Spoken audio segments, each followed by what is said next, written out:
Empezamos ahora el punto número 7 de este estudio, un vistazo a la predestinación.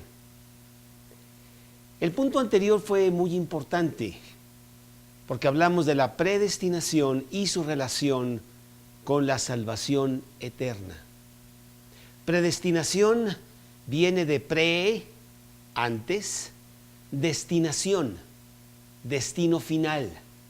El destino final espiritualmente de los hombres es el cielo o el infierno.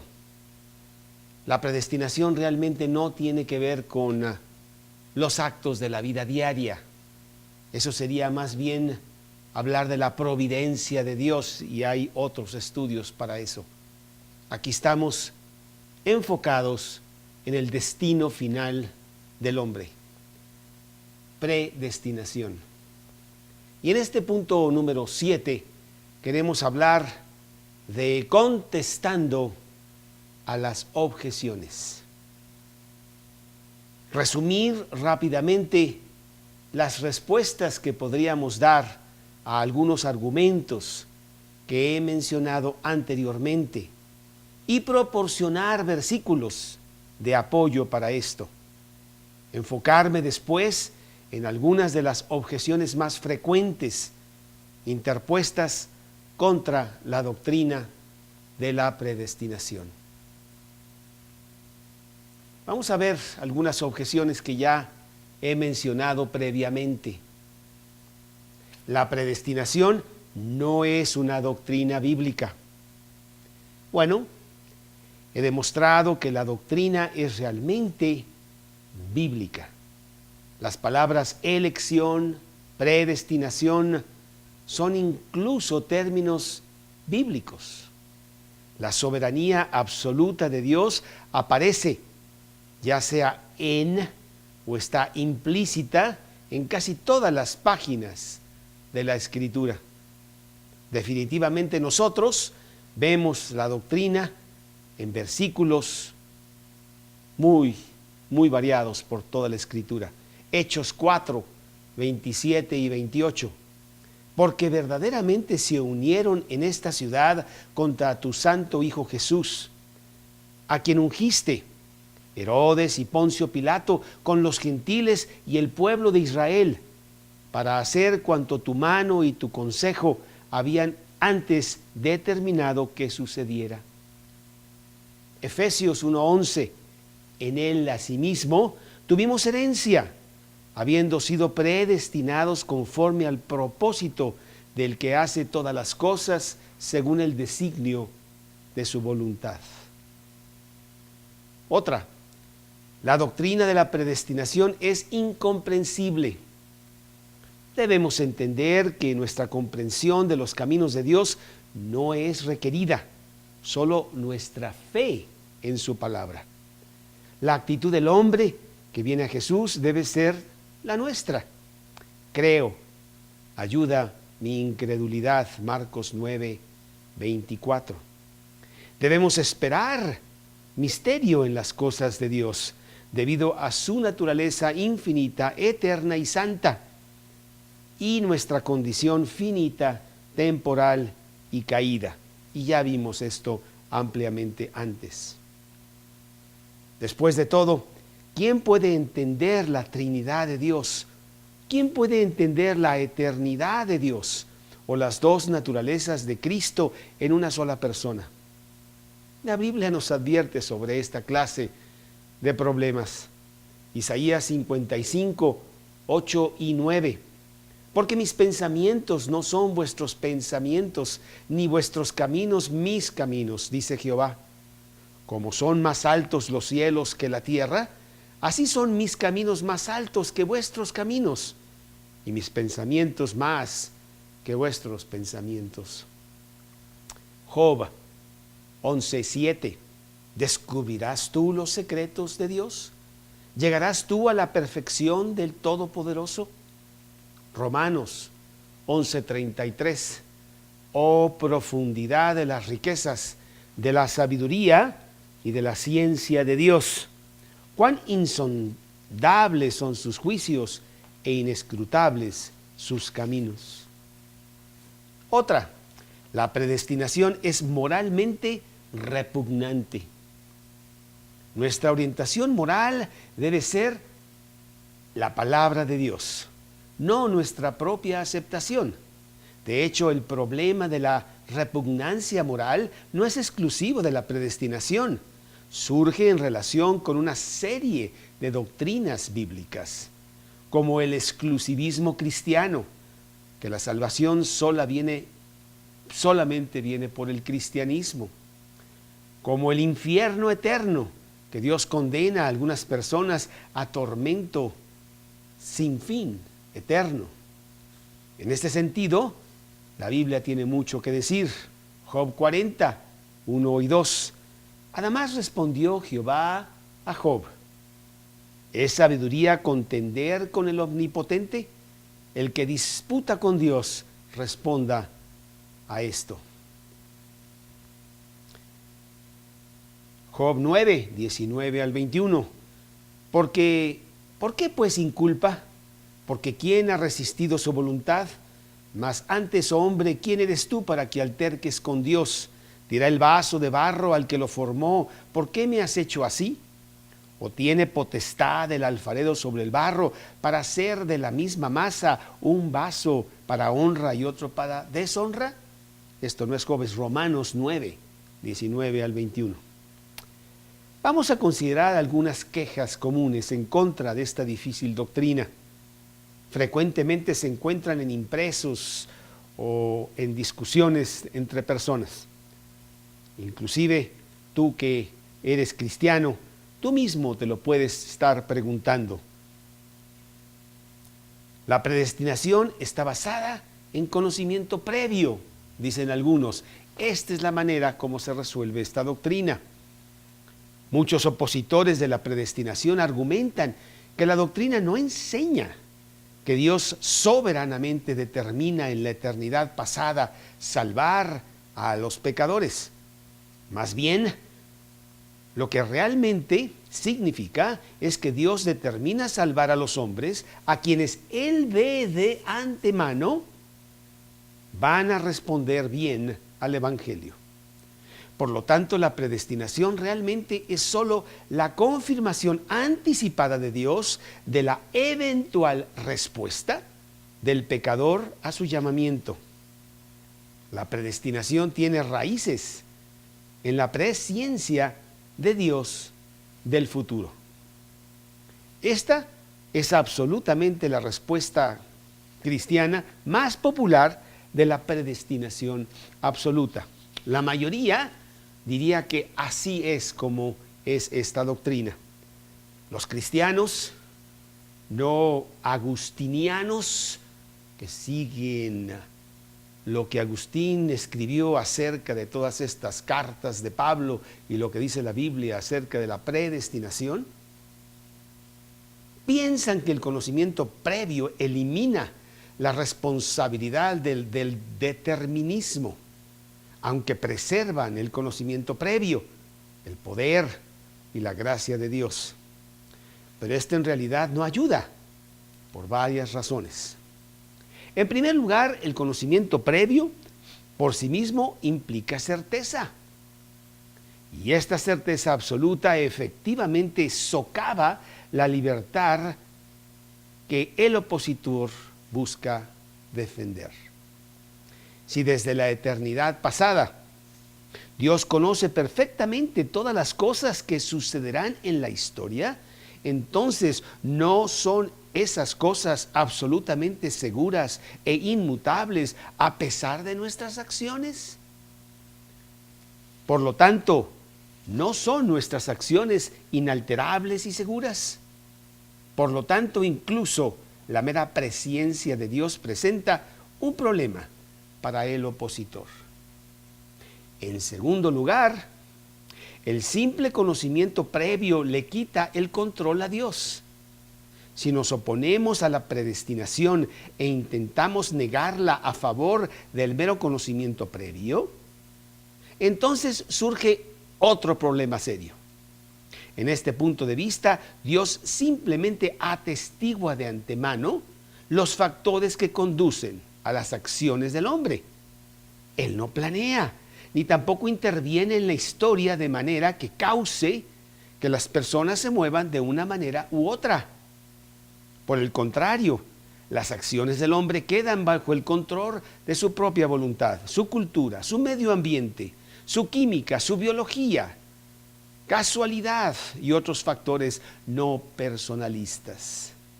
Esto quita a Dios de la participación activa en el universo y lo convierte en un simple espectador. Esto se parece mucho a la visión deísta de Dios, que sostiene que el universo es como un reloj que Dios crea, le da cuerda y lo deja andar por su cuenta. Esto simplemente no es la imagen de Dios que las Escrituras presentan. Porque Dios es el que produce en nosotros así el querer como el hacer por su propia voluntad. Filipenses 2:13. De hecho, una persona contemporánea anti-predestinataria, reinterpretando la soberanía de Dios, incluso desafía su omnisciencia, en parte debido a la preocupación por el libre albedrío. Teólogos de la apertura de Dios enseñan que el futuro ni siquiera Dios lo conoce. Esto se debe a que la historia futura depende de una serie, de una variedad infinita de variables eventuales que interactúan en relación a las inciertas acciones futuras de los hombres con libre albedrío. En la opinión de ellos, el futuro es totalmente abierto y no se puede conocer. Este es un alto precio a pagar por oponerse a la predestinación. Sin embargo, lógicamente, les siguen preocupaciones tal como se expresó en este problema con la doctrina. Esto también hace que la profecía, tal como está presentada en la Escritura, sea imposible. Si Dios solo ve lo que va a suceder en el futuro, entonces las cosas transcurren debido a fuerzas externas a Él mismo. La profecía se convierte pasiva en lugar de activa, porque Dios no causa esos eventos. Consecuentemente, la profecía no puede tener ningún efecto en la dirección de la historia. La profecía se convierte solo en una visión anticipada de lo inevitable. Sin embargo, la Escritura presenta la profecía como historia modificable, no historia que se previsualiza. Isaías 14:24. Jehová de los ejércitos juró diciendo: ciertamente se hará de la manera que lo he pensado y será confirmado como lo he determinado. Isaías 37:26. ¿No has oído decir que desde tiempos antiguos yo lo hice? ¿Que desde los días de la antigüedad lo tengo ideado? Y ahora lo he hecho venir, y tú serás para reducir las ciudades fortificadas a montones de escombros. Isaías 46:11. Que llamó desde el oriente al ave, y de la tierra lejana al varón de mi consejo. Yo hablé y lo haré venir, lo he pensado y también lo haré. Jeremías 50:45. Por tanto, oíd la determinación que Jehová ha acordado contra Babilonia y los pensamientos que ha formado contra la tierra de los caldeos. Ciertamente a los más pequeños de su rebaño los arrastrarán y destruirán sus moradas con ellos. Otra más, la predestinación tiene conflictos con el libre albedrío. El problema del libre albedrío es una objeción bastante familiar presentada contra la doctrina de la predestinación. El opositor señala que no podemos sostener tanto al libre albedrío y a la predestinación, ya que son lógicamente incompatibles y son contrarias a la presentación bíblica del hombre como un agente moral libre. Si Dios predetermina las acciones del hombre, entonces el hombre se convierte en un títere que carece de libre albedrío, un autómata sin autodeterminación o verdadero significado. Incluso los que creen en la doctrina de la predestinación podría preguntarse, ¿cómo lo hizo? Pero nunca debemos pensar que somos como Pinocho. En respuesta a esta objeción, debemos comenzar por definir lo que entendemos por libre albedrío. Y esto es muy importante, ya que el concepto se utiliza de varias maneras y muchas veces incorrecto. Vamos a definir el libre albedrío. Específicamente para nuestros propósitos, debemos distinguir entre la voluntad metafísica del hombre y su voluntad moral. Los agustinatarios, las personas que sí creen en la predestinación y que frecuentemente se le llama los calvinistas, pero muy mal porque Juan Calvino ni siquiera escribió tanto sobre la predestinación. Martín Lutero escribió muchísimo más y con mucha más fuerza. Entonces deberíamos decir más bien los martinluterianos, pero no vamos más atrás. Fue Agustín el que con mucha fuerza escribió mucho acerca de esta doctrina. Pero bueno, vamos a decir los calvinistas. Ellos de hecho creen que los hombres toman decisiones genuinas y libres. Aceptamos la libre voluntad metafísica. Es decir, la voluntad del hombre es verdaderamente libre y no forzada por Dios como para destruir su libertad. Pero el hombre carece de voluntad moral libre porque está obligado por su propio pecado que mora en él, lo que le impide la elección de hacer lo que es verdaderamente bueno a los ojos de Dios. La Escritura es clara en relación a la falta de libre albedrío moral del hombre. Y aquí nuevamente decimos que pensamos que la gravedad del pecado es realmente grave y por eso no hay libre albedrío moralmente. Romanos 7:5, porque mientras estábamos en la carne, las pasiones pecaminosas que eran por la ley obraban en nuestros miembros, llevando fruto para muerte. Romanos 8:8, y los que viven según la carne no pueden agradar a Dios.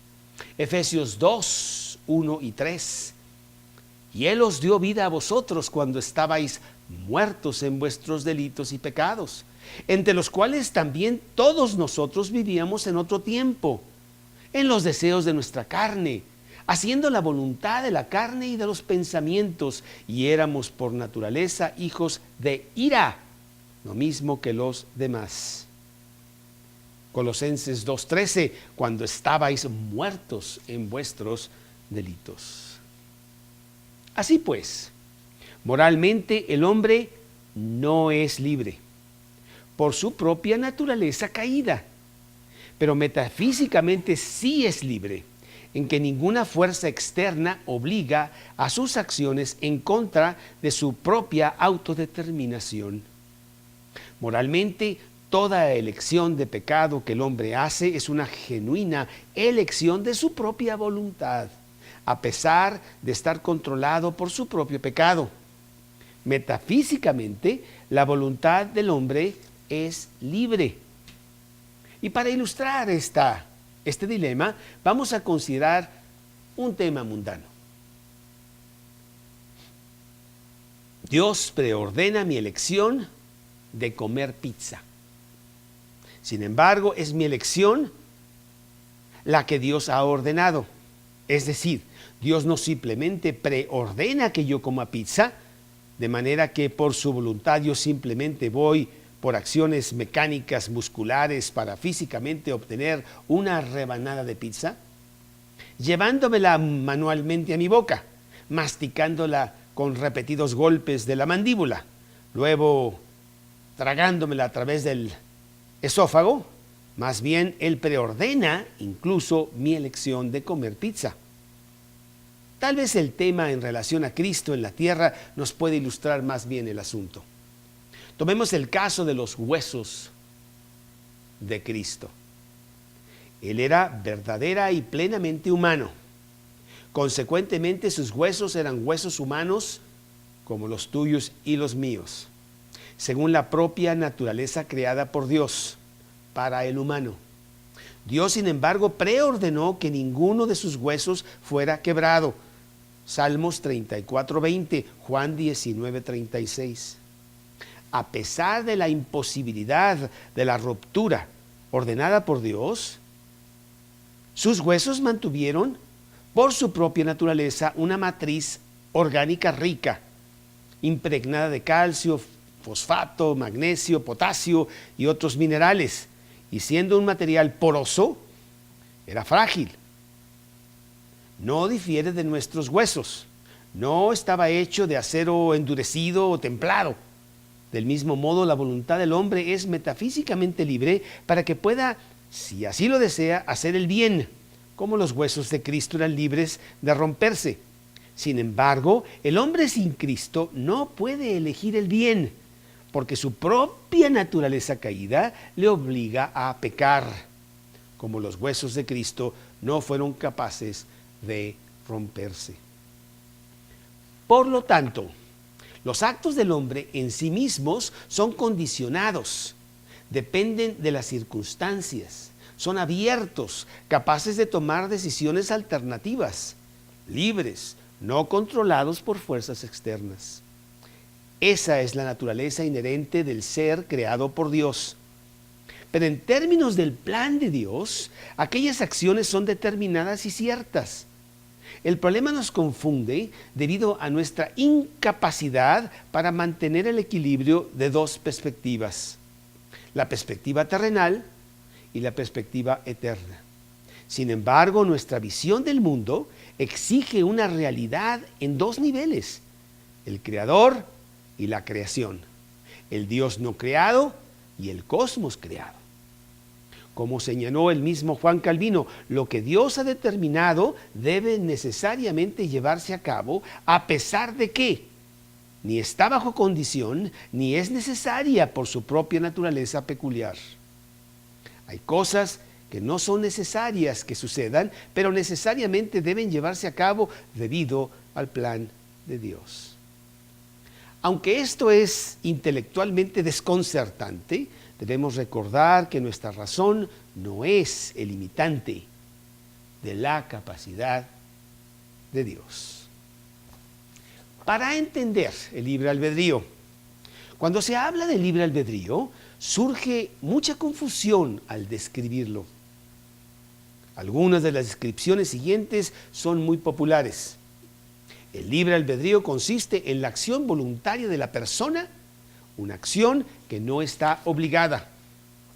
Esta afirmación es verdadera y no contradice la concepción de la predestinación. Debemos recordar nuestra discusión anterior señalando que Dios no forza la voluntad del hombre. De lo contrario, tendríamos que decir que el hombre no tiene libre albedrío en ningún sentido. Si la voluntad del hombre fuera forzada, entonces no podría ser responsable de sus actos y no estaría sujeto al juicio de Dios. A modo de ejemplo, cabe señalar la predeterminación absoluta de Dios de ordenar la traición de Judas a Cristo. Y luego hacer un paralelo con igualmente fuerte afirmación bíblica del que era responsable de esa traición predeterminada. Mateo 26:24. A la verdad el Hijo del Hombre va según está escrito de él, mas hay de aquel hombre por quien el Hijo del Hombre es entregado. Bueno le fuera a ese hombre no haber nacido. Mateo 27:4. Diciendo: yo he pecado entregando sangre inocente. Mas ellos dijeron: ¿qué nos importa a nosotros? Allá tú. Judas poseía libre voluntad metafísica y por lo tanto era responsable a pesar de haber actuado en términos del plan predeterminado de Dios. Y sabía que él era responsable. Las Escrituras afirman la responsabilidad del hombre. Por ejemplo, Deuteronomio 30, 19. A los cielos y a la tierra llamo por testigos hoy contra vosotros, que os he puesto delante la vida y la muerte, la bendición y la maldición. Escoge pues la vida para que vivas tú y tu descendencia. Esta definición de libre albedrío como una acción voluntaria que no está obligada, simplemente muestra que el hombre tiene voluntad. Esto virtualmente es cierto por definición, aceptable en el esquema de la predestinación. En pocas palabras, la predestinación hace que sí creamos en el libre albedrío y al mismo tiempo se cree en la predestinación de Dios.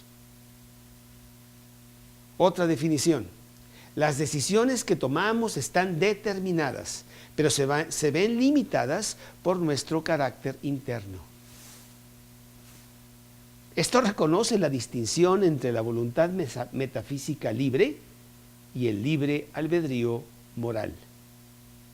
También representa adecuadamente el asunto. La Escritura frecuentemente enseña que el tipo de persona que somos determina las decisiones que tomamos. Mateo 15, 19.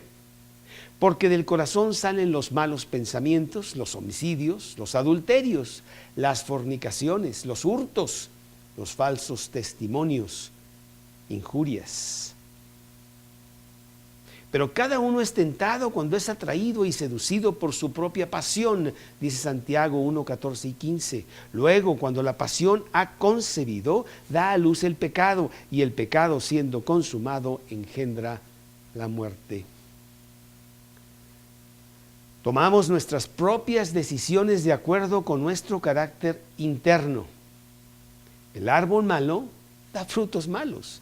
Mateo 7, 17, o como dice Proverbios, ¿cuál es el pensamiento del hombre? Tal es él. Somos metafísicamente libres a pesar de que nuestras acciones están determinadas por nuestro carácter moral y limitadas por nuestra habilidad caída. Nadie cree que la voluntad del hombre es absolutamente libre, de modo que yo puedo decidir libremente flotar hacia la luna, con la esperanza de que va a pasar, porque libremente lo he querido yo. Ni que un ser humano pueda actuar en función de la naturaleza de un acordeón, simplemente porque su voluntad es libre. Si tal definición de libre albedrío fuera cierta, entonces no podríamos confiar en nada, porque nunca podríamos predecir la conducta en función del carácter. Serían totalmente libres estas personas de cualquier limitación, incluso las restricciones del carácter interno. Absoluta libertad conduce a la imprevisibilidad absoluta, en la que no tendríamos forma de saber cómo se puede actuar bajo cualquier condición. No creemos que nuestra voluntad es independiente de nuestro carácter. El tipo de persona que soy determina las elecciones que yo tomo.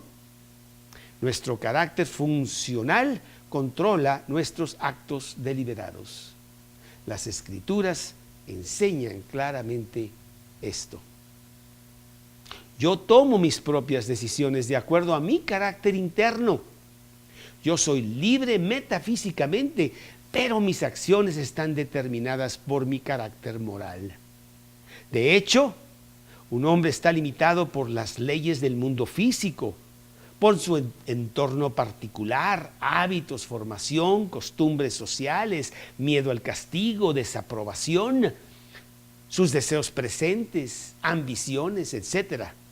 de modo que está lejos de ser el dueño absoluto de sus acciones.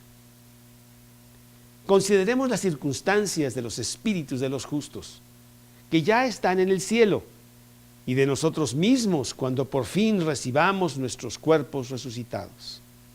Estos tendrán libre albedrío en el sentido bíblico. Sin embargo, ninguno de cualquiera de estas clases es o será capaz de escoger hacia el mal. Al contrario, podría caer del cielo y perderse. De lo contrario, podría caer del cielo y perderse. Aún ningún cristiano razonable alega que estos no tienen libre albedrío, ya que es imposible que estas personas pequen bajo esas circunstancias en ese entonces. 3, porque realmente si los tengo yo en números.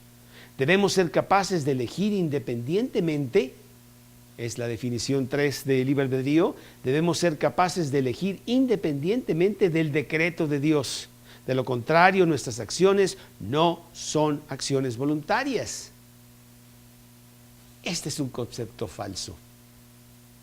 Esta visión es ampliamente sostenida por los cristianos, en consecuencia causando problemas para entender la doctrina bíblica de la predestinación. Afirma algunas enseñanzas bíblicas al tiempo que niega otras. Es una verdad a medias que está bíblicamente desbalanceada. El problema con una verdad a medias es que tú no solo sepas cuál mitad tienes, pero es el doble difícil aplastar una verdad a medias que una mentira completa. La Biblia enseña ambas, tanto que nuestras elecciones están determinadas por la predestinación de la voluntad de Dios, como que no somos obligados por Dios para hacer algo que no deseamos hacer. ¿Cómo hace Dios esto? En respuesta a este enigma, soy como Mark Twain, que una vez dijo lo siguiente acerca de la pregunta que le hizo un reportero. Fue gratuitamente poder responder con prontitud. Le dije, yo no sé. No sabemos por qué Dios no nos ha dicho esto. Esto no es una cuestión de lógica, sino de metafísica.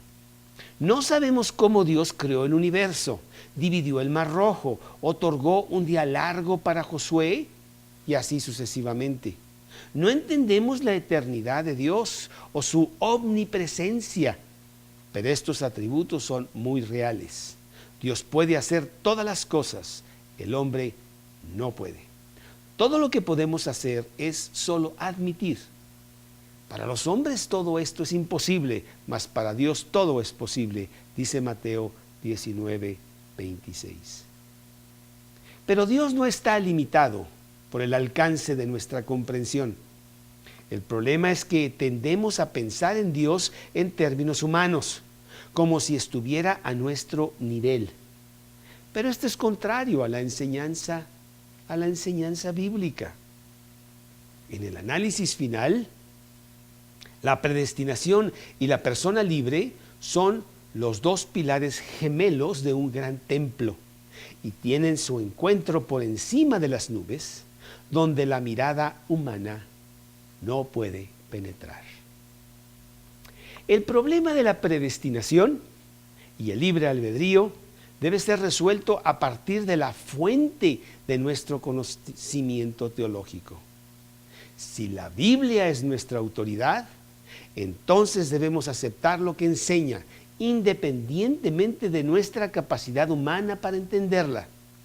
Si nuestra fuente de autoridad es algo que no sea la Biblia, entonces no estamos razonando de una manera cristiana. La predestinación de Dios hace a un evento seguro, pero también asegura la responsabilidad personal por parte de las criaturas. Dios determina, pero yo actúo libremente. No hay contradicción lógica inherente en esto. Se trata simplemente de un gran misterio. Pablo ni siquiera considera el problema del libre albedrío, ni vacila en su fuerte afirmación sobre la predeterminación. Romanos 9, 19 y 20. Pero tú me dirás, ¿por qué? Pues sin culpa. Porque ¿quién ha resistido a su voluntad? Mas antes, oh hombre, ¿quién eres tú para que alterques con Dios? Dirá el vaso de barro al que lo formó, ¿por qué me has hecho así? Este pasaje nos recuerda que aunque la palabra de Dios afirma tanto la soberanía absoluta de Dios como la libertad de acción del hombre, en ninguna parte nos intenta reconciliar estos dos conceptos. De acuerdo con la enseñanza bíblica, nosotros escogemos debido a la voluntad de Dios de predestinarnos, pero no porque nos fuerce. Esto nos confunde en que no podemos ver cómo Dios puede hacer esto, pero debemos recordar que Dios no está limitado por nuestra habilidad o nuestra capacidad de comprensión. Una vez más, debemos considerar lo que dice la Biblia. Isaías 55, 8 y 9. Me apresuraría a escapar del viento borrascoso, de la tempestad. Destrúyelos, oh Señor. Confunde la lengua de ellos, porque he visto violencia y rencilla en la ciudad. Job 11:7. ¿Descubrirás tú los secretos de Dios? ¿Llegarás tú a la perfección del Todopoderoso? Job 15:8. ¿Oíste tú el secreto de Dios? ¿Está limitada a ti la sabiduría? Romanos 11:33. Oh profundidad de las riquezas, de la sabiduría y de la ciencia de Dios, cuán insondables son sus juicios e inescrutables sus caminos. Simplemente debemos evitar la tendencia de pensar en Dios en términos humanos, como si estuviera a nuestro nivel. Esto es contrario al pensamiento bíblico. Si yo como ser humano determino que una persona decente debería robar a un banco para mí, tengo que anular su libre albedrío a través de algún tipo de droga, hipnosis, amenazas, fuerza de algún tipo. Pero Dios no tiene que hacer tal cosa. Para mi determinada acción de alguien requiere que yo trabajo en contra de su libre voluntad a través de algún tipo de estrategia. Pero Dios no tiene que hacerlo así. Como se señaló previamente, Él existe en un plano diferente, el eterno, mientras que yo existo en el mundo temporal. Dios existe por encima, más allá de nosotros, mientras que nosotros existimos frente a la mesa, sentados el uno del otro. Simplemente no podemos entender cómo el ser eterno de Dios cause eventos terrenales sin su principal causa secundaria. Pero la Escritura enseña que Él lo hace. Cuando Dios predestina un evento, Él no cambia el carácter verdadero de lo predestinado, ni tampoco descarta las causas secundarias. Él no cambia el verdadero significado del hombre, personalidad, voluntad, para lograr su fin predeterminado. Una vez más, es como la profecía que ningún hueso de Jesús será quebrantado. Esto no implicó que los huesos de Jesús estaban hechos de acero. Todavía eran huesos humanos frágiles, pero bajo ninguna circunstancia se rompieron. Puesto que Dios utiliza causas secundarias y son un medio para llevar a cabo su voluntad, Él ordena las acciones libres del hombre para llevar a cabo su propia voluntad. Por lo tanto, mi voluntad es un factor fijo ordenado por Dios. El opositor de la doctrina debe tener cuidado de que no explique equivocadamente nuestro punto de vista. Insistimos en que la predestinación y el libre albedrío operan al mismo tiempo. que ambos son verdaderos. Después de todo, eso es lo que enseña la Biblia. Proverbios 16:9. El corazón del hombre piensa su camino, mas Jehová endereza sus pasos. Respecto al plan de Dios y la predestinación en el tema de acontecimientos circunstanciales, Juan Calvino enseñó que la cosa en sí misma es circunstancial, abierta, susceptible al cambio. Esa es la naturaleza de las cosas creadas por Dios.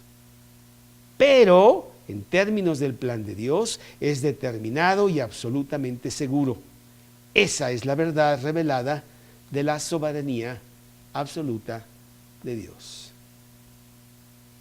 Cualquiera que crea en la profecía bíblica debe reconocer la compatibilidad de la soberanía y la libertad, ya sea que la entienda o que no la entienda.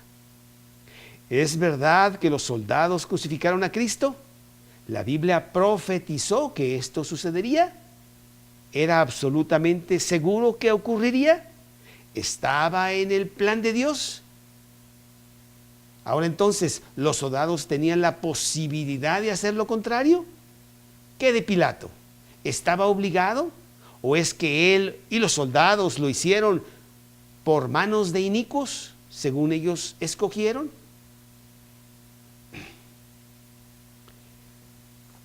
Otra pregunta o otro argumento. La predestinación hacia Dios, el autor del pecado. Esta objeción frecuentemente surge en contra de la soberanía absoluta de Dios en la predestinación. Y es una preocupación perfectamente comprensible. La Escritura enseña claramente que Dios no es el autor del pecado. La desesperación y la desesperanza más absoluta. Para entonces, sobre esa base, Dios creó el mundo y no ordenó el pecado. Aún el pecado, sin embargo, invadió y corrompió la creación en contra de su voluntad. La alternativa es deprimente, pues en tal situación estamos sujetos a fuerzas aleatorias fuera del control de Dios. En el análisis final, sea Dios veraz y todo hombre mentiroso. Romanos 3:4. Esa escritura enseña que Dios hace todas las cosas según el designio de su voluntad. Efesios 1:11. Todas las cosas, incluyendo el mal. Dios declara que anuncio lo por venir desde el principio y desde la antigüedad lo que aún no era hecho. Que digo, mi corazón, mi consejo permanecerá y haré todo lo que quiero. Isaías 46:10. Aún en un mundo de pecado. Otra, el mal y la soberanía de Dios, el mal y la soberanía de Dios destruyen la idea de Dios. Este problema envuelve uno de nuestros retos más importantes como cristianos, que queremos defender la fe, la existencia del pecado y el sufrimiento en un mundo creado por Dios y gobernado por Dios.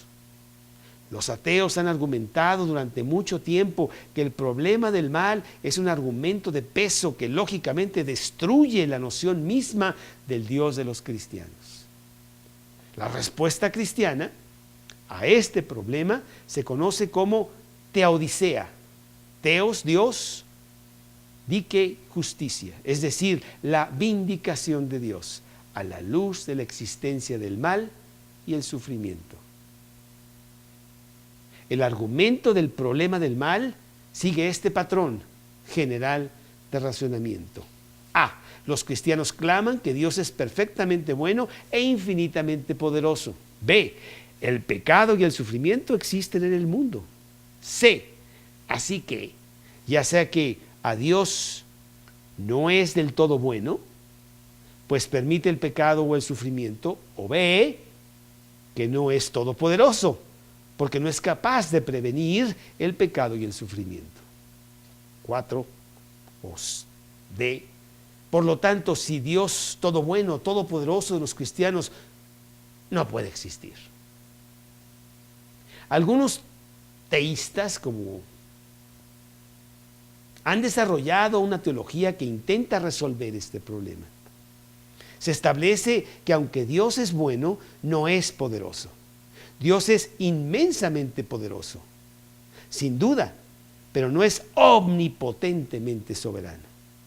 Por lo tanto, la razón por la cual suceden cosas malas en el mundo, es porque Dios no es todopoderoso. Esto, por supuesto, no será suficiente para los cristianos que se basan seriamente en la Biblia. A pesar del desafío ateo, el problema no logra destacar una contradicción lógica en el concepto de Dios. La naturaleza del problema con el que el incrédulo nos confronta es supuestamente una incompatibilidad lógica de un Dios existente, todo bondad y todopoderoso, donde el mal y el sufrimiento también existen. Esto no funciona como argumento lógico contra Dios por las siguientes razones. 1. La existencia de un Dios todopoderoso, todo bondadoso, no es lógicamente incompatible con la existencia del pecado y del sufrimiento. A pesar de su presentación como tal, esto no es un problema lógico en absoluto. Afirmar que algo es a la vez A y no A sería una contradicción lógica. Pero afirmar que un Dios todo bondad y todopoderoso existe y que el pecado y el sufrimiento existen no es lógicamente incompatible. 2.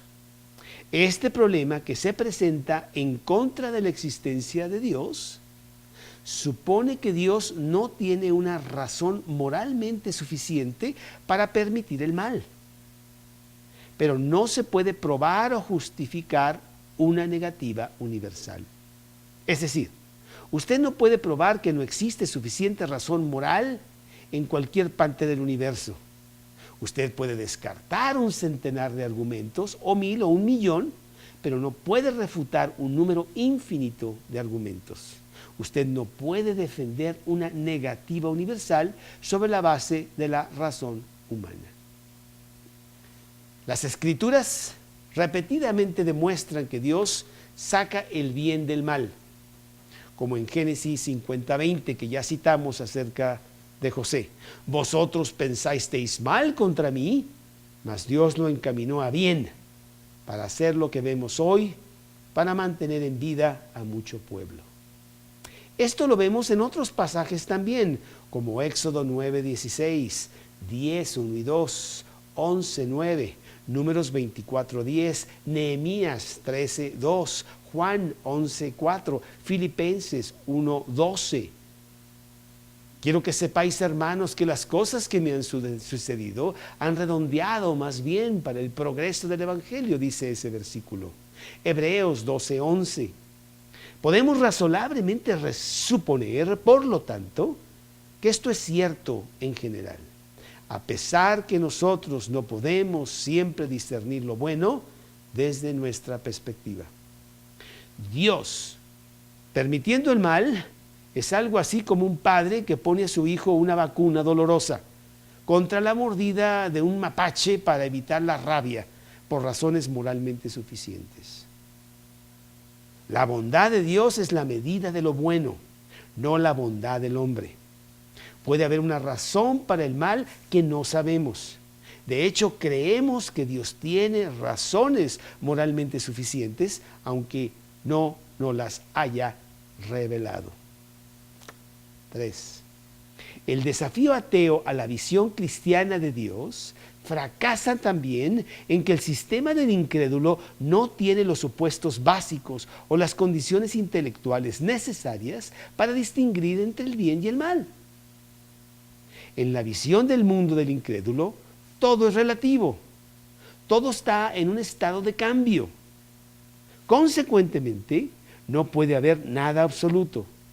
El incrédulo no puede decir absolutamente, esto es malo aquello es malo. El bien y el mal requieren de estándares absolutos para la evaluación. Por lo tanto, las nociones del bien y del mal no pueden existir sin el fundamento de la cosmovisión cristiana. Por lo tanto, el desafío ateo es incoherente cuando se niega la presencia del mal, porque no tiene manera de definir el bien y el mal. Irónicamente, el mal surgió simplemente porque el hombre cuestiona a Dios. Esta es la razón por la cual el mal existe. Uno, lo vemos en Génesis 3:1. La naturaleza del problema apunta a la solución. Si Adán y Eva hubieran dudado de Dios, si Adán y Eva no hubieran dudado de Dios, no hubiera habido ningún mal. Asumimos la actitud del hombre caído en lugar de confiar en Dios cuando nos acobardamos ante el problema del mal. Podemos preguntarnos cómo fue que Adán y Eva, que fueron creados buenos, tomaron una decisión a favor del mal, pero no sabemos por qué. De hecho, por la naturaleza misma del caso, la decisión de Adán fue irracional. Por lo tanto, no podemos discernir una respuesta racional. Pero sabemos que estaba en el plan de Dios, porque nuestra redención fue planeada desde antes de la fundación del mundo. Efesios 1:4 y 5 y 3:11, 2 de Timoteo 1:9, 1 de Pedro 1:20, Apocalipsis 17:8. Otra, ya vamos a acabar. La predestinación excluye a aquellos que quieren ser salvos. ¡Ah, qué malvados! Algunos opositores señalan que Jesús predica una oferta gratuita del Evangelio. Venid a mí todos los que estéis trabajados y cargados, y yo os haré descansar. Mateo 11:28. Ellos señalan que Pedro declara a una audiencia abierta el día de Pentecostés, diciendo: arrepentíos y bautícese cada uno de vosotros en el nombre de Jesucristo para perdón de los pecados, y recibiréis el don del Espíritu Santo. Y con otras muchas palabras testificaba y les exhortaba diciendo: sed salvos de esta perversa generación. Hechos 2:38 y 40. Sin embargo, argumentan: si la predestinación fuera cierto, excluiría tales ofertas gratis del Evangelio o impediría a los no elegidos venir a Cristo. Esta objeción surge de una idea radical falsa con respecto a la doctrina calvinista de la salvación. Otra vez calvinista, no es de Calvino, pero bueno, así se le nombra. Ningún creyente de la predestinación enseña que Dios prohíbe a los que buscan venir a Cristo o les prohíbe el ser aceptados por Él cuando llegan a Él. Interesantemente, algunos de los más grandes misioneros y evangelistas de la historia del cristianismo han sido firmes creyentes de la predestinación. Podemos nombrar a figuras como el famoso evangelista del Gran Avivamiento, Jonathan Edwards, 1303, 1703, 1758, George Whitefield, 1714, 1770, así como el padre de las misiones modernas, William Carey, 1761, 1834, el príncipe de los predicadores, Carlos Spurgeon, 1834, 1892. De hecho, se señala en el Diccionario Evangélico de las Misiones del Mundo, históricamente, el calvinismo, el agustinianismo, ha jugado un papel importante en la empresa de la misión cristiana en los últimos 2 siglos. Un gran porcentaje, en algunos casos la mayoría de misioneros sirviendo en algunas partes de África, Asia, América Latina, han sido predestinatarios. En realidad, la soberanía de Dios hace posible que los pecadores vengan a Cristo. Una vez más, el opositor pasa por alto el poder descapacitante y destructivo del pecado. Además del llamado soberano de Dios, nadie buscaría a Dios. El pecado te lo impediría. Tú ya tomaste una decisión contra Dios y no puedes salir de tu pecado a menos de que alguien te haga libre. Así que si el Hijo os libertare, Él os libertare, entonces seréis verdaderamente libres. Juan 8:36. La Escritura claramente declara, no hay quien entienda, no hay quien busque a Dios. Romanos 3:11. Esto se debe a los hombres porque están sin Cristo, muertos en vuestros delitos y pecados. Efesios 2:1 y 5 y Colosenses 2:13. Consecuentemente, el Señor mismo afirma, nadie puede venir a mí si el Padre que me envió no le trajere, y yo le resucitaré en el día postrero. Esto se parece mucho a la situación de Lázaro muerto. Por su cuenta, no podía levantarse de la tumba y venir a Cristo.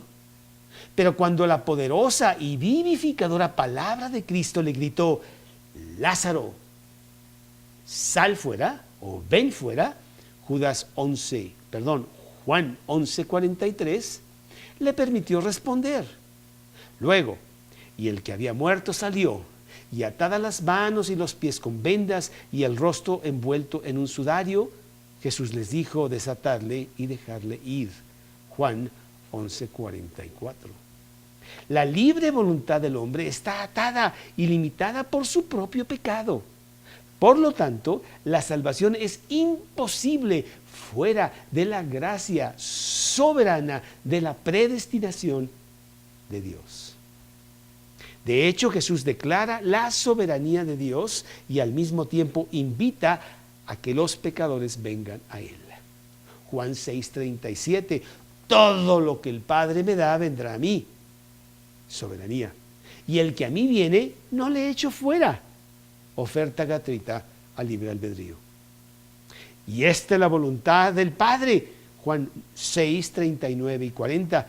El que me envió, que de todo lo que me diera no pierda yo nada, sino que lo resucite en el día postrero.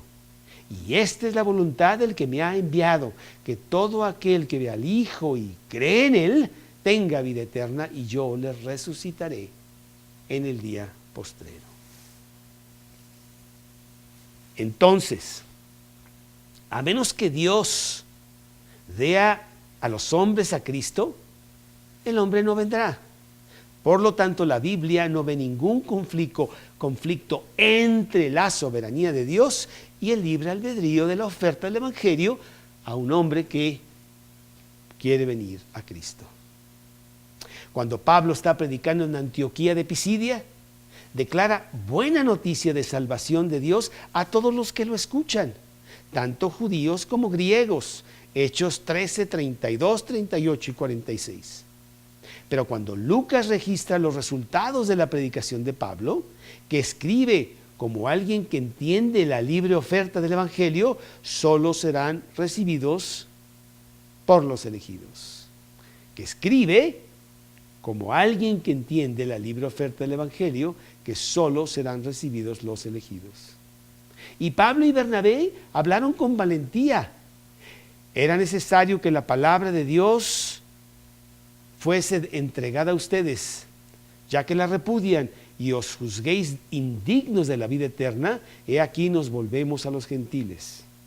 Y cuando los gentiles oyeron esto, se regocijaban y glorificaban la palabra del Señor, y como todos los que estaban ordenados para vida eterna. Hechos 13, 46 y 48.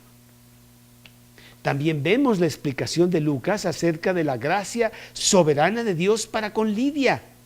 Entonces una mujer llamada Lidia de la ciudad de Tiatira,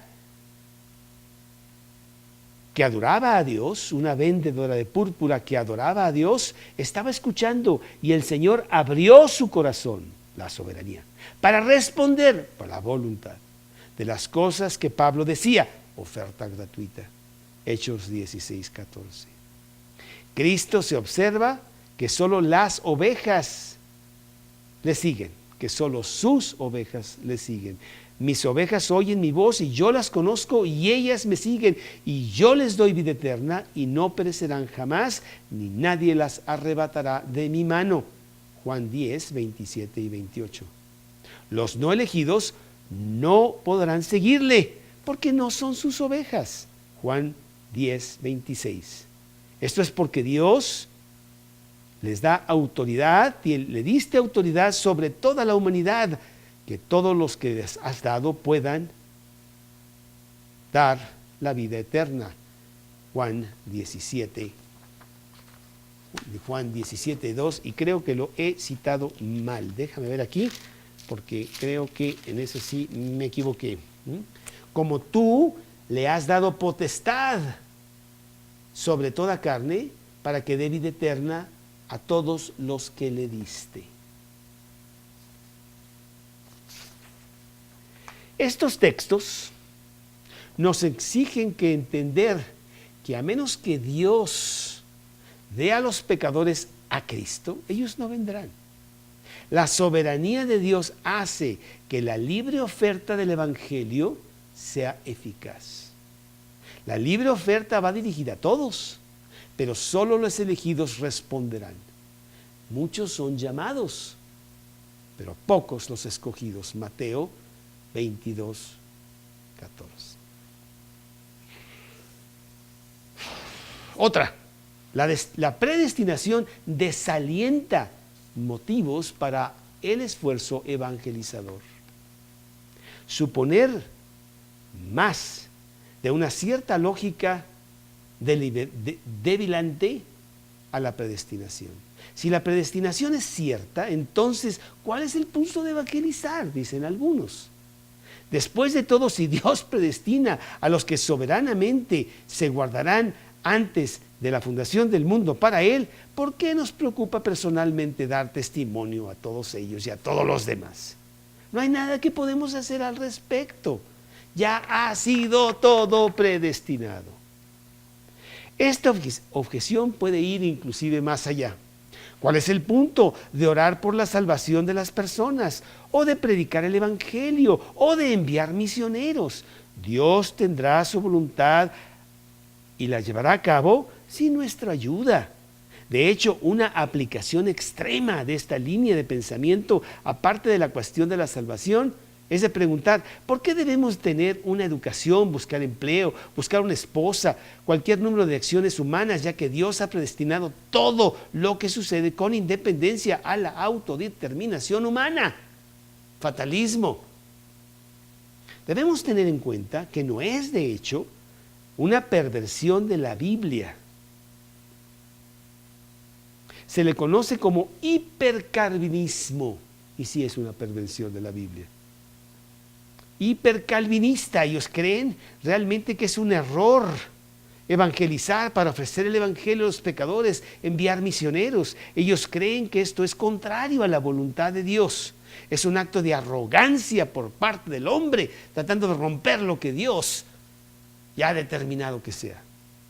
Este punto de vista solo ha sido ocupado por una muy pequeña minoría y es rotundamente criticada por la mayoría de los calvinistas. Hipercalvinismo se expresa en los artículos 26 y 33 de los artículos de fe, de la ayuda, del evangelio estándar, las sociedades de socorro de los pobres, 1878, donde leemos: negamos la fe y el arrepentimiento. Debe ser estos términos lo que sugiere que es deber de todo hombre espiritual para arrepentirse y creer. Rechazamos la doctrina de que el hombre en un estado de la naturaleza debe ser exhortado a creer o volver a Dios. Bueno, ¿cómo vamos a responder a tales objeciones? Primero, no se limitan a la cuestión de la predestinación. Siempre debemos tener cuidado de pensar a través de nuestras objeciones, de ir a las doctrinas bíblicas. La revelación bíblica es una prenda sin costuras, con todas las diversas doctrinas que forman una verdad unificada y coherente. Si no tenemos cuidado, podemos atacar una doctrina y llevar a otros hacia abajo con ella. Por ejemplo, no tenemos promesas de Dios en la Escritura que específicamente prometan de las bendiciones de Dios que nos aparten de cualquier y todo esfuerzo propio. Por esta razón os digo, no os preocupéis por vuestra vida, sobre lo que coméis o lo que debéis de beber, ni por vuestro cuerpo que habéis de vestir. La vida no es más que el alimento y el cuerpo que el vestido. No se inquieten entonces diciendo qué comeremos o qué vamos a beber o con qué nos vestiremos. Pues todas estas cosas los gentiles buscan, pero vuestro Padre Celestial sabe que tenéis necesidad de todas estas cosas. De hecho, ¿no es el mismo Cristo que nos enseña a orar y pedirle a Dios simplemente por la comida? Danos hoy nuestro pan de cada día, dice Mateo 6:11. Si la predestinación a la salvación implica no necesitar mano de obra en el Evangelio, la oración del Señor implica que no debemos de trabajar por la comida. Pero nosotros sabemos que intrínsecamente se trata de una interpretación y aplicación errónea de las Escrituras. Después de todo se dice, si alguno no trabaja, que tampoco coma, segunda de Tesalonicenses 3:12. ¿Qué hay de la promesa gloriosa de la oración? Pedid y se os dará, buscad y hallaréis, llamad y se os abrirá. Pues si vosotros siendo malos sabéis dar buenas dádivas a vuestros hijos, ¿cuánto más vuestro Padre que está en los cielos dará buenas cosas a los que le pidan? Mateo 7:1 y 7. ¿Significa esto que solo debemos orar por todo lo que necesitamos y que Dios se lo dará a nosotros? Así que trabajar por un signo es un signo de falta de fe. En segundo lugar, ¿cómo pasar por alto el hecho de que la predestinación implica no solo el final, sino también el medio para ese final? Es decir, una doctrina bíblica de la predestinación es integral, porque Él hace todas las cosas según el consejo de su voluntad. Efesios 1:11. Esto exige que no solo predestina que una persona se salve, sino también predestina cómo se va a salvar esa persona.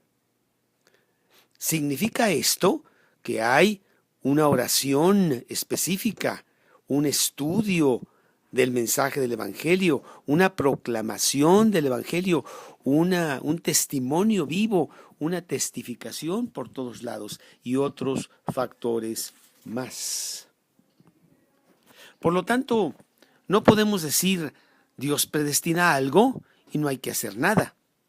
Esto niega la doctrina de la predestinación en todo su contexto global, porque involucra también medios, así como fines. Cristo nos manda, buscad y hallaréis.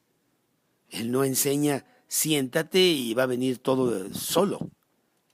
Él nos ordena los medios con predestinación, así como el final. Y número 3, no puede haber contradicción con las verdaderas consecuencias prácticas de la doctrina. Si realmente creemos que Dios soberanamente controla todas las cosas, entonces nosotros debemos ser serios y diligentes en nuestras oraciones, serios y diligentes en nuestro trabajo espiritual, hablando de Cristo, ganando las almas. La voluntad de Dios se revela en las Escrituras y ahí se nos ordena orar, evangelizar, trabajar para el Señor, ganar las almas. Con esto terminamos este punto 7. Pues para terminar, vamos al punto número 8, aplicando la doctrina de la predestinación. Dios ha revelado diversas doctrinas de las Escrituras para que podamos estar espiritualmente fortalecidos en la comprensión de su voluntad, sus caminos y mundo. Todas las doctrinas bíblicas tienen una repercusión práctica en nuestra comprensión, nuestra adoración, nuestro servicio, nuestra obediencia a Dios. La providencia de Dios y su soberanía no son simplemente doctrinas imprácticas, abstractas, de interés solo para aquellos que quieren tener inclinaciones teológicas, filosóficas. No son juegos mentales o rompecabezas para nuestra diversión intelectual. Cuando son apropiadamente entendidas, necesariamente tienen un impacto práctico en nuestra vida en muchos aspectos. Doctrina es dada para prácticamente transformarnos, como podemos ver en las siguientes referencias. Juan 8:32, y conoceréis la verdad, y la verdad os hará libres. Segunda de Timoteo 3:16 y 17, toda la Escritura es inspirada por Dios y útil para enseñar, para redarguir, para corregir, para instruir en justicia, a fin de que el hombre de Dios sea perfecto, enteramente preparado para toda buena obra.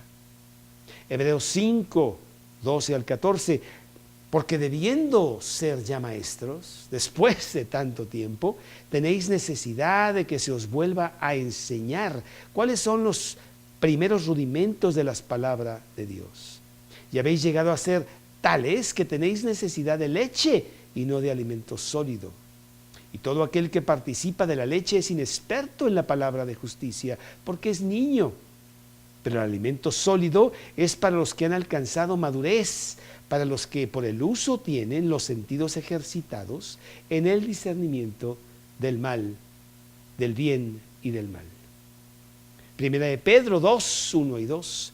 Desechando pues toda malicia, todo engaño, hipocresía, envidias y todas las detracciones, desead como niños recién nacidos la leche espiritual no adulterada, para que por ella crezcáis para salvación. Si la palabra de Dios está diseñada para ejercer un impacto práctico en nuestras vidas, necesariamente debemos considerar algunas de las implicaciones positivas que afirman su soberanía absoluta en la predestinación. 1. La soberanía de Dios provee tu salvación. La doctrina de la soberanía enseña que Dios te elige para salvación desde antes de la fundación del mundo.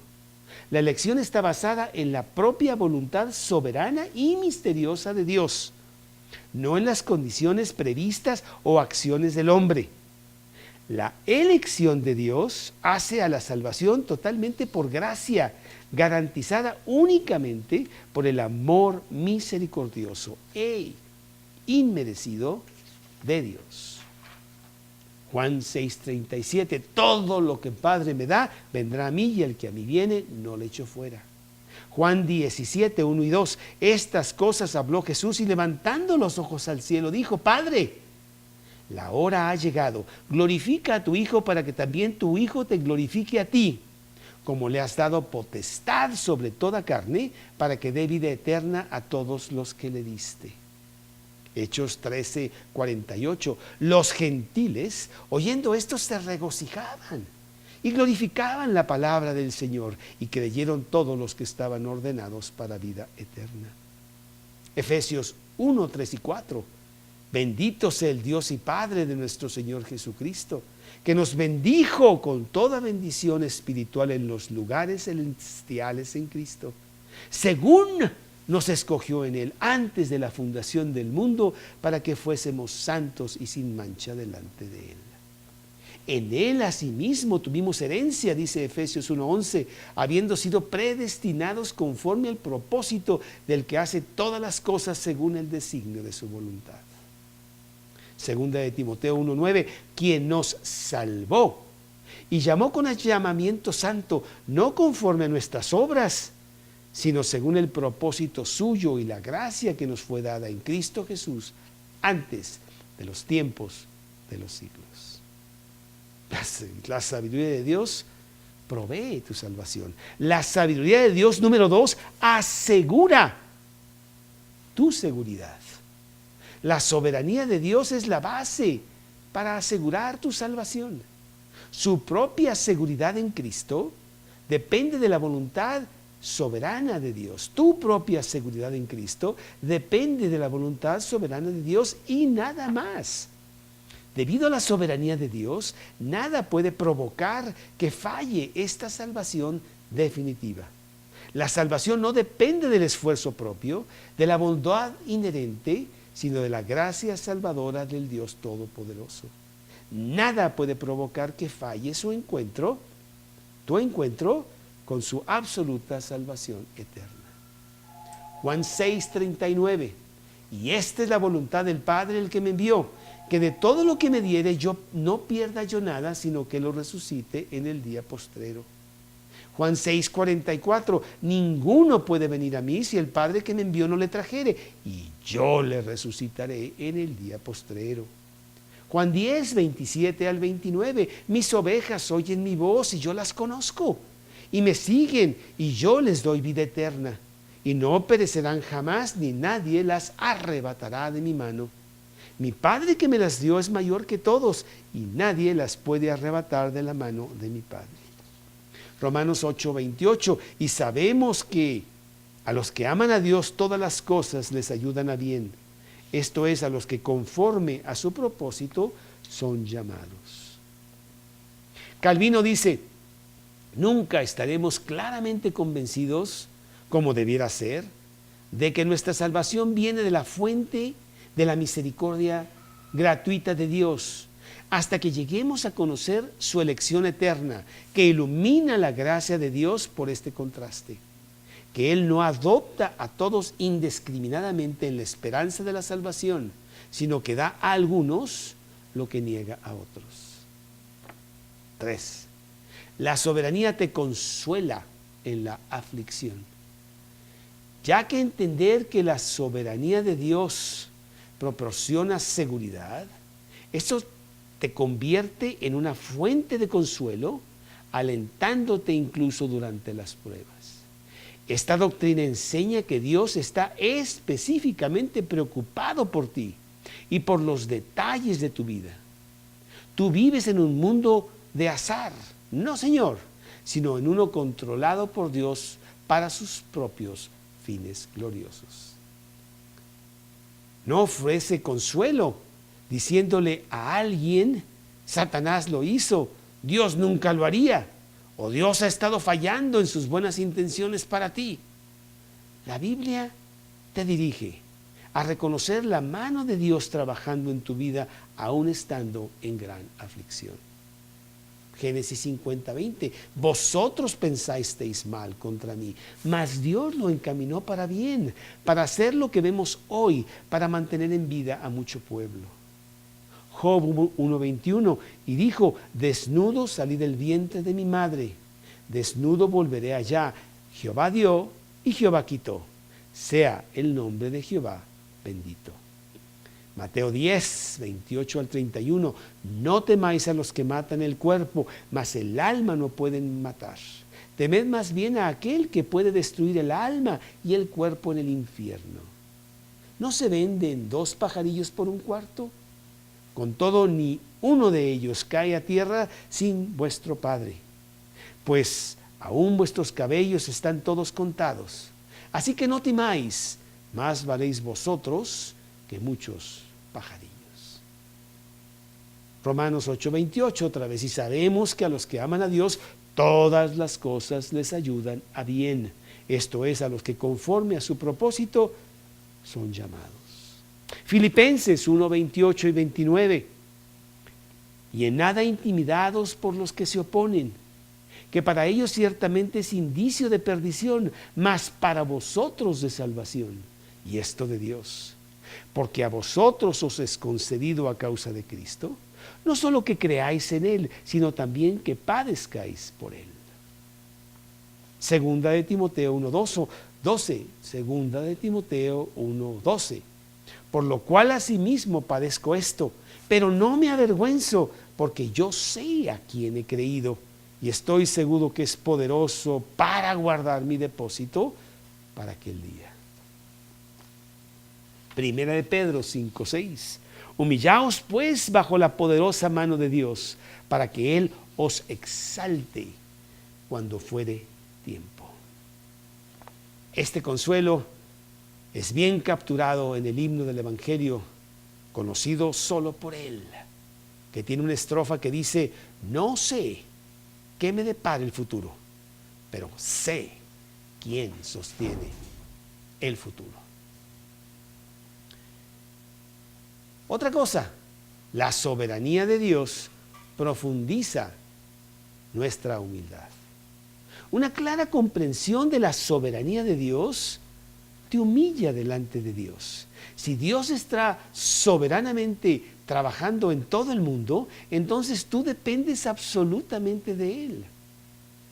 Dios te salva, no tú mismo. Una convicción de esta verdad elimina toda tentación de orgullo en uno mismo y nos mantiene humildes. Génesis 45:8. Así pues, no me enviasteis acá vosotros, sino Dios, que me ha puesto por padre de Faraón y por señal de toda su casa y por gobernador en toda la tierra de Egipto. Juan 15:16. No me elegisteis vosotros a mí, sino yo os elegí a vosotros y os he puesto para que vayáis y llevéis fruto y vuestro fruto permanezca, para que todo lo que pidiereis al Padre en mi nombre, Él os lo dé. Sí, hay verdadera humildad. Porque ¿quién te distingue? ¿O qué tienes que no hayas recibido? Y si lo recibiste, ¿por qué te glorías? Como si no lo hubieras recibido. 1 Corintios 4:7. ¿Quién nos salvó? Y llamó con llamamiento santo, no conforme a nuestras obras, sino según el propósito suyo y la gracia que nos fue dada en Cristo Jesús antes de los tiempos de los siglos. Vamos ahora los que decís: hoy y mañana iremos a tal ciudad y estaremos allá un año y traficaremos y ganaremos, cuando no sabéis lo que será mañana, porque ¿qué es vuestra vida? Ciertamente es neblina que se aparece por un poco de tiempo y luego se desvanece. En lugar de lo cual debéis decir: si el Señor quiere, viviremos y haremos esto o aquello. Pero ahora os jactáis en vuestras soberbias. Toda jactancia es semejante, es mala. Santiago 4:13-16. Primera de Pedro 5, del 6-7. Humillaos pues bajo la poderosa mano de Dios, para que Él os exalte cuando fuere tiempo, echando toda vuestra ansiedad sobre Él, porque Él tiene cuidado de vosotros. Primera de Pedro 10, 11 y 12. Mas el Dios de toda gracia, que nos llamó a su gloria eterna en Jesucristo, después que hayáis padecido un poco de tiempo, Él mismo os perfeccione, afirme, fortalezca, establezca. A Él sea la gloria y el imperio por los siglos de los siglos. Amén. Y una más. La soberanía de Dios exalta la majestuosidad de Dios. La soberanía absoluta de Dios trae toda la gloria a Él como el soberano majestuoso sobre todo el universo. De hecho, Dios la ejerce para ese preciso propósito. Romanos 15:7. Por tanto, recibíos los unos a los otros como también Cristo nos recibió, para la gloria de Dios. En amor, habiéndonos predestinado para ser adoptados hijos suyos por medio de Jesucristo según el puro afecto de su voluntad, para alabanza de la gloria de su gracia, por la cual nos hizo aceptos en el amado, en quien tenemos redención por su sangre, el perdón de pecados, según las riquezas de su gracia. Efesios 1, 5 y 7. Y luego Efesios 1, 11 y 12. En Él asimismo tuvimos herencia, habiendo sido predestinados conforme al propósito del que hace todas las cosas, según el designio de su voluntad, a fin de que seamos para alabanza de su gloria, nosotros los que primeramente esperábamos en Cristo. Filipenses 4, 19 y 20. Mi Dios pues suplirá todo lo que os falta conforme a sus riquezas en gloria en Cristo Jesús. Al Dios y Padre nuestro sea gloria por los siglos de los siglos. Amén. Primera de Pedro 4, 11. Si alguno habla, hable conforme a las palabras de Dios. Si alguno ministra, ministre conforme al poder que Dios da, para que en todo sea Dios glorificado por Jesucristo, a quien pertenecen la gloria y el imperio por los siglos de los siglos. Amén. Y Apocalipsis 4:11. Señor, digno eres de recibir la gloria y la honra y el poder, porque tú creaste todas las cosas y por tu voluntad existen y fueron creadas. Este estudio, un vistazo a la predestinación, es mucho más que un vistazo. Por lo tanto, tendremos cuidado de poner en cada punto el esqueleto de organización de ese punto, para que tú puedas ir siguiendo el punto que se está tratando, de los 10 o 9 puntos que tenemos. Y lo vamos a poner al principio del punto mismo y al final. Y entonces tú puedes, pues no ya sea copiarlo o sacarle una copia o un X para que lo puedas seguir con mayor entendimiento, comprensión y estudio.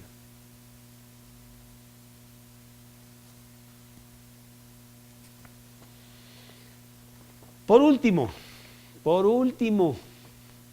no sé cuántos de este maratón han podido estar llegando conmigo a este punto. A lo mejor muchos ya se quedaron por allá atrás. Pero Dios nos pide que demos todo el consejo de Dios y que tengamos doctrina que podamos después aplicar para nuestra vida. Como hemos visto, esta doctrina en el punto anterior nos da muchas cosas: seguridad, fuerza, humildad, esperanza en la aflicción, ante un Dios todopoderoso que controla todas las cosas y que nada le está fuera de su control. En este punto número 9, vamos sencillamente a concluir nuestro estudio. Tú pensabas que no se iba a concluir, ¿verdad? No, sí, lo vamos a concluir. Este estudio no es eterno, parece, pero no es eterno. Lo que viene es la calificación de la prueba que después te vamos a poner. Y ay de ti si la repruebas, porque entonces tengo que predicarte todo otra vez. No, mejor no. Punto número 9, concluyendo nuestro estudio. Empezamos nuestro estudio de la predestinación con este comentario. Sin duda, la predestinación es una doctrina de las más desalentadoras, demandantes, debatidas de la Escritura. Debido a esta realidad, puede surgir la pregunta y tú me dirás: oye, ¿por qué la pusiste hasta el fin? ¿Por qué estudiar la predestinación? ¿Para qué hicimos todo este estudio? Con demasiada frecuencia los cristianos que están perplejos por la doctrina de la predestinación preguntarán por qué debemos molestarnos en estudiar tal doctrina tan confusa y tan debatida. Pero sí hay razones que nos obligan a estudiar este tema. 1. La Biblia enseña la doctrina. Eso sería suficiente, ¿no? En las Escrituras frecuentemente descubrimos, ya lo dijimos, las palabras predestinar, predestinación. Hechos 4:28, Romanos 8:29 y 30, Primera de Corintios 2:7, Efesios 1:5 y 11. elegir, elección, Mateo 24, 22 y 24 y 31, Marcos 13, 20 y 22 y 27, Lucas 18, 7, Romanos 8, 33. Términos además relacionados como elegido, llamados. Y nosotros sabemos que toda la Escritura es útil. Segunda de Timoteo 3, 16. De hecho, Jesús oró: santifícalos en tu verdad, tu palabra es verdad. Juan 17, 17. Y Pablo dice que lo que está escrito es para nuestra instrucción. Romanos 15, 4. 2. Los cristianos debemos saber todo el consejo de Dios. Hechos 20, 27. Después de todo, hemos de vivir de cada palabra que procede de la boca de Dios. Deuteronomio 8:3. Dios nos ha dado su palabra, de que podemos conocerlo mejor y confiar plenamente en Él. Por lo tanto, debemos estar constantemente nutriéndonos con las palabras de fe y de la sana doctrina en las Escrituras. Primera de Timoteo 4:6. ¿Por qué no habríamos de querer saber las enseñanzas de nuestro Dios? ¿Por qué podemos pensar que ciertas doctrinas bíblicas establecidas son prescindibles? En tercer lugar, esta doctrina está diseñada para traer la gloria a Dios. Y bueno, al final de cuentas ese es el propósito del hombre en la tierra: darle la gloria a Dios.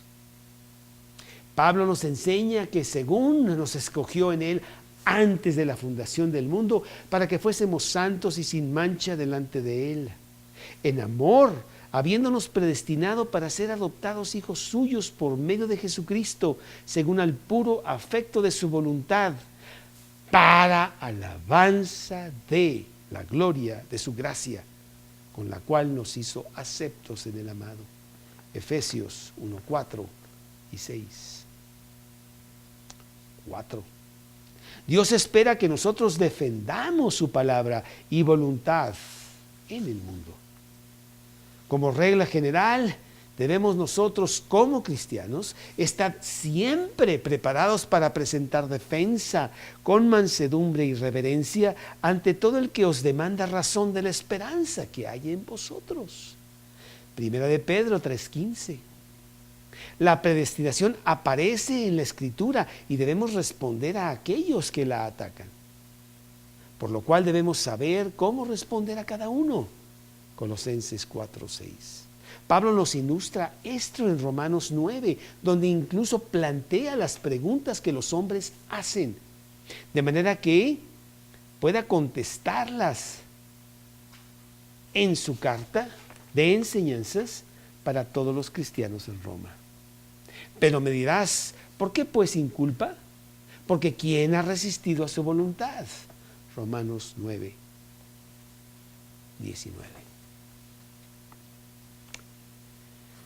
Diferencias de opinión. Los cristianos conservadores, los cristianos no conservadores. Y ahí te dejo cuál es la definición de eso. Todos coinciden en que no todos los hombres serán salvos. El cristianismo histórico no es universalista. Así que entonces debemos preguntarnos, ¿cuál es la diferencia entre los salvos y los perdidos? ¿Por qué algunos son salvos y otros perdidos? La respuesta hasta este tipo de preguntas clasifica las posiciones cristianas más importantes. Y bueno,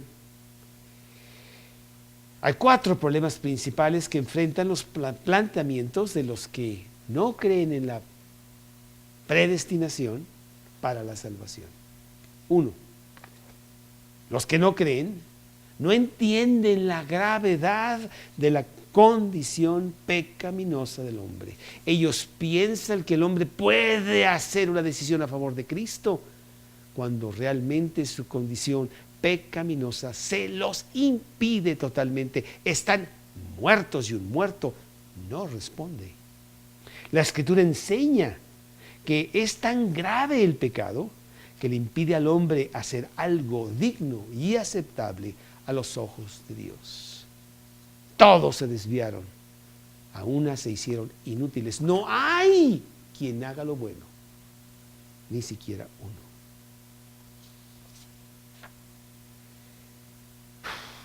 La doctrina de la depravación enseña que el pecado afecta a todos los aspectos del ser humano: su cuerpo, su alma, su mente, su voluntad, sus emociones, su intelecto. La depravación total no implica que el hombre sea tan malo como podría llegar a ser. La gracia común de Dios previene el absoluto dominio del pecado. Debido a la inherente depravación del hombre, él es totalmente incapaz y renuente incluso para creer en el Evangelio de la salvación o para inclusive agradar a Dios. Las Escrituras claramente declaran que el pecado del hombre absolutamente lo incapacita para venir a Dios. Jeremías 13:23, ¿mudará el etíope su piel y el leopardo sus manchas? Así también, ¿podréis vosotros hacer bien estando habituados a hacer mal? Juan 3:19, y esta es la condenación, que la luz vino al mundo y los hombres amaron más las tinieblas que la luz, porque sus obras eran malas. Juan 6:44, ninguno puede venir a mí si el Padre que me envió no le trajere, y yo le resucitaré en el día postrero. Juan 6:65, y dijo, por eso os he dicho que ninguno puede venir a mí si no le fuere dado del Padre. Romanos 8:7-8, por cuanto los designios de la carne son enemistad contra Dios, porque no se sujetan a la ley de Dios, ni tampoco pueden. Y los que viven según la carne no pueden agradar a Dios. Colosenses 2:13, y Él os dio vida a vosotros cuando estabais muertos en vuestros delitos y pecados. La gravedad del pecado, 1. 2. Los que no creen en la predestinación atribuyen al hombre algún aspecto de su propia salvación. La respuesta del pecador, la aceptación de la voluntad caída, corrupta, rebelde del hombre, es el acto determinante que le trae a la salvación a un individuo, mientras que otra persona la rechaza. Esto contradice pasajes de la Escritura. Juan 1:12 y 13. A todos los que le recibieron, a los que creen en su nombre, les dio potestad de ser hechos hijos de Dios, los cuales no son engendrados de sangre, no por voluntad de carne, no por voluntad de varón, sino de Dios. Hechos 16:14. Entonces una mujer llamada Lidia, vendedora de púrpura de la ciudad de Tiatira, que adoraba a Dios, estaba huyendo. Y el Señor abrió el corazón de ella para que estuviese atenta a lo que Pablo decía. Y Efesios 2:8 y 9, tan conocido, porque por gracia sois salvos, por gracia, la gracia majestuosa de Dios, por medio de la fe. Y esto no de vosotros, pues es un don de Dios, no por obras, para que nadie se gloríe. Filipenses 1:29, porque a vosotros os es concedido a causa de Cristo, no solo que creáis en Él, sino que también padezcáis por Él. Segunda de Timoteo 2:25 y 26, que con mansedumbre corrija a los que se oponen, por si quizá Dios les conceda que se arrepientan para conocer la verdad y escapen del lazo del diablo en que están cautivos a voluntad de él. 3. Los que no creen en la predestinación inadvertidamente enseñan que los hombres perdidos ilustran el fracaso de Dios. Esto resulta debido a que ellos creen que el decreto de Dios abre la puerta de la salvación a todos los hombres. El trabajo del Espíritu Santo opera en partes iguales entre todos los hombres y la muerte de Cristo se aplica universalmente a todos los hombres. Sin embargo, a pesar de todo esto, la mayoría de los hombres están perdidos. Isaías 55:11. Así será mi palabra que sale de mi boca, no volverá a mí vacía, sino que hará lo que yo quiero y será prosperada en aquello para que la envíe. Daniel 4:35. Todos los habitantes de la tierra son considerados como nada. Él hace según su voluntad en el ejército del cielo y en los habitantes de la tierra, y no hay quien detenga su mano y le diga, ¿qué haces? Juan 3, 7 y 8. No te maravilles que te dije, os es necesario nacer de nuevo. El viento sopla de donde quiere y oye su sonido, mas ni sabes de dónde viene ni a dónde va. Así es todo aquel que es nacido del Espíritu. Juan 6, 37. Todo lo que el Padre me da vendrá a mí, y el que a mí viene no le echo fuera. Primera de Tesalonicenses 1, 4 y 5. Porque conocemos, hermanos amados de Dios, vuestra elección, pues nuestro evangelio no llegó a vosotros en palabras solamente, sino también en poder, en el Espíritu Santo y en plena certidumbre, como bien sabéis, cuáles fuimos entre vosotros por amor de vosotros. 4. Los que no creen en la predestinación, de hecho, niegan que la gracia de Dios en realidad salve a alguien. Solo provee la oportunidad para salvar a todos los hombres, en lugar de dar certeza de salvación a alguien.